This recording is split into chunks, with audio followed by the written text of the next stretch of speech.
Nous allons prier. Seigneur, nous te remercions pour ces temps de grâce que tu nous accordes encore pour venir devant toi. Aide-nous à comprendre ce que tu veux de nous au nom de Jésus. Amen.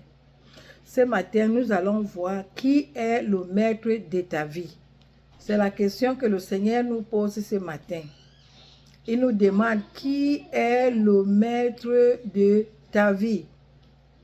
Tu dois voir tes actes te montrent qui est le maître de ta vie. Si tu sers Dieu, tu connais. Tu es hypocrite, tu connais. Un rétrograde, tu connais. Le Seigneur te demande ce maître. Ce matin, qui est le maître de ta vie?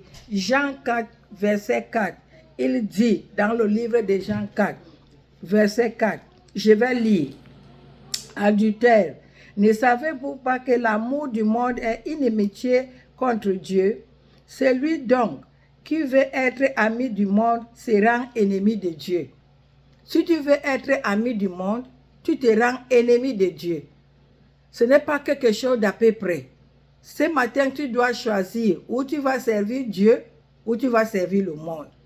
Parce que les choses de ce monde se montrent souvent comme si elles avaient de très grandes valeurs à nos vues. C'est pour cela que les gens vendent leur vie à cause de l'argent.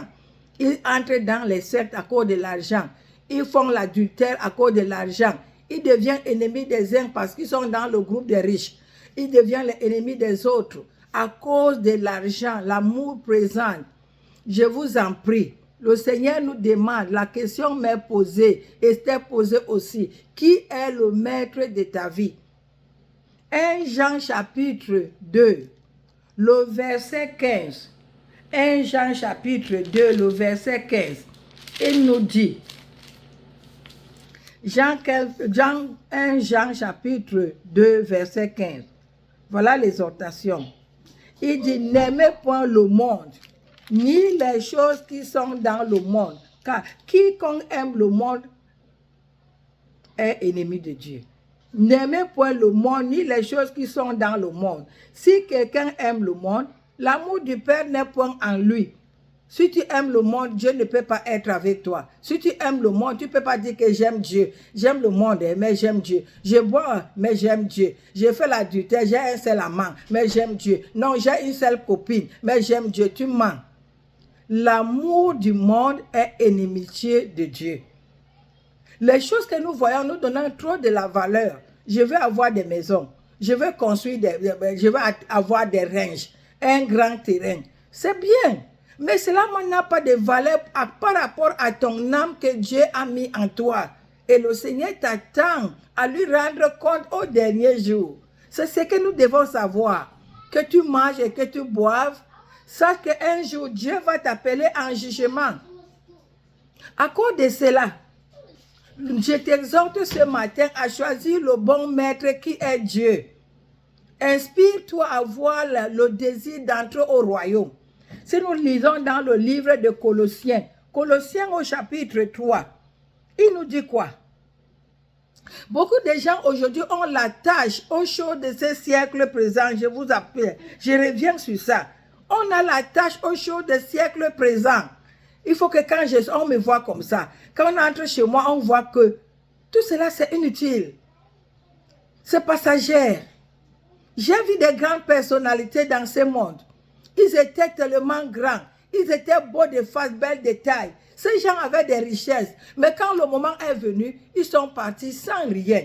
Et nous devons savoir que du moment où nous quittons ces corps et qu'on se présente devant Dieu, c'est pour le jugement.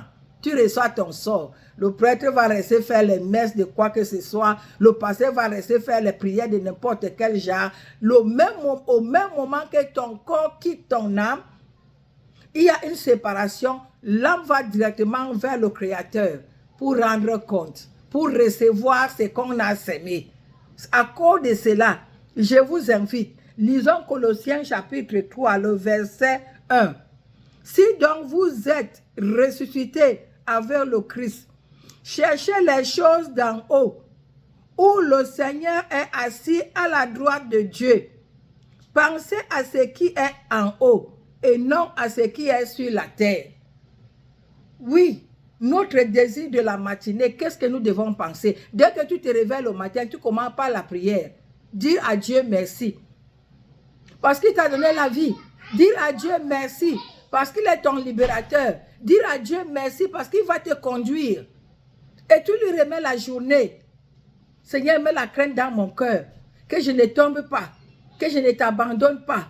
Donne-moi la grâce à ne pas chuter en cette journée. Donne-moi la grâce à ne pas blasphémer ton nom. Tu penses aux choses d'en haut. Qu'est-ce que Dieu veut de moi? Tu fais une bonne prière. Tu te confies au Seigneur. Et maintenant, tu commences la journée. Tout ce que tu vas faire, tu vas sentir que dans ton cœur, tu auras la paix. Quelqu'un t'attaque et te provoque avec les querelles, tu vas pas parce que tu as déjà remis ton sort à Dieu. Tu regardes la personne comme ça, tu secoues la tête et tu passes. C'est lui qui va venir te donner les avances pour le péché. Tu ne vas pas l'ouvrir la porte. Parce que déjà, tu as remis ton sort à Dieu. Qui est le maître de ta vie? Le Seigneur veut savoir qui est le maître de ta vie. Pose-toi même la question. Si tu es une femme de querelle, une femme de jalousie, pleine d'orgueil, le maître de ta vie, c'est le diable. Une femme de mensonge ou un homme qui ment comme il respire. Un homme qui commet l'adultère. Toute femme est belle à ses yeux.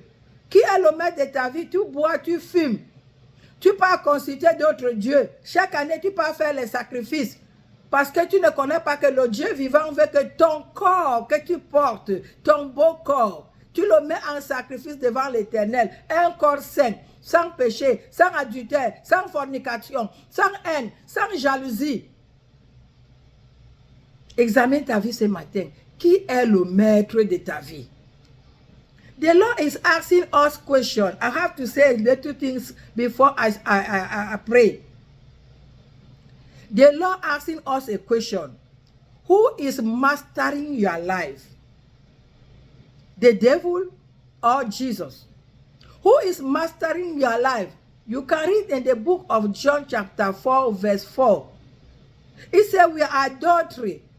Because if we love the world and the thing in the world, the love of God is not in us. We can see in 1 John chapter 2 verse 15. The love of the world. What thing is the world? Drinking, smoking, committing adultery, hating other people. You don't want to see them for no reason. You just see somebody, you hate him. You are from the devil. God is asking you this morning, who is mastering your life? God or the devil? Who is mastering your life? You want to sell your soul because of things of this world? You make contract with the devil. You have to make anything that is not good for God.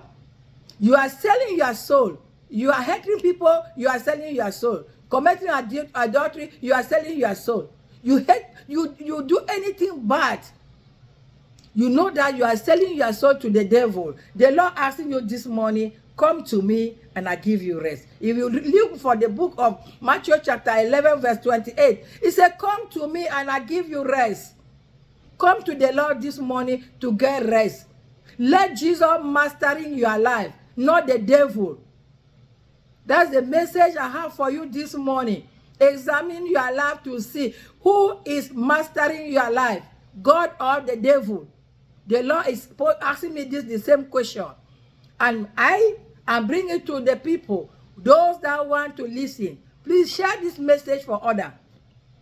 Let others examine their life through this message. Are you from God? Colossians chapter 3, from verse 1. It's asking us to have empowering with the God things, the thing of heaven, our mansion from heaven. We have to think for that. Please. When Jesus will come, nobody will say that I did not hearing that you are coming soon.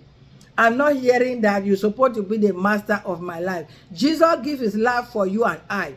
Because of that, we have to give him all the honor and give him all our life, our time, our attention for God, not for the thing of this world. I pray God to help every one of us to take a decision this morning to come to God, to confess our sin, our pride, our hatred. I ask God to give us grace, to give him all our mind, our love, so that in the last day, he will glorify in our life. We have to pray now. confess your sin to the Lord. Tell you, Lord, I'm a sinner. I ask you to forgive me and give me grace to follow you, to take you as the first person in my life. Let us pray.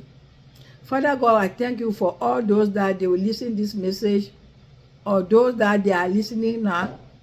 Give all grace, O Lord, to take you like our first thing in the life.